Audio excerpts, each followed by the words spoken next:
அத்தை அத்தை என்னம்மா? அத்தை, இன்னைக்கு உங்க ராசிக்கு பழைய சோறு சின்ன வெங்காயமும் சாப்பிட்டா நல்லது நடக்குமா அத்தை? என்னமாமா இதெல்லாம் நம்பிட்டு இருக்கிற? நானும் முதல்ல எல்லாம் நம்பாம தான் அத்தை இருந்தேன். அப்புறம் ஒரு வாரம் வீட்டுக்காருக்கு உப்புமா பண்ணி தந்தா நல்லது நடக்கும்னு சொன்னாங்க அத்தை. நல்லது நடந்துச்சா? அப்போதான் நீ கீழே விழுந்த. ஆமா அத்தை, 500 ரூபாய் ரோட்ல கடந்துச்சு. அப்படியா? அப்படியே வீட்டுல இருக்க எல்லா பழைய சோத்தையும் எடுத்துடாமா, இப்பயே தின்னறேன். ரொம்ப பலமா பட்டிருக்கோம். ஆஸ்பத்திரிக்கு போகணுமே, டாக்டர் காசு வச்சிருக்கீங்களா? காசு தானே. அத்தை, ஜூஸ் போட்டோம் தரட்டுமா அத்தை?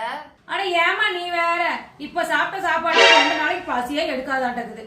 எனக்கே எல்லா சோத்தையும் போட்டு கொடுத்துட்டியே, நீ என்னத்த சாப்பிடுவ? உனக்கு எதுவும் இல்லையே.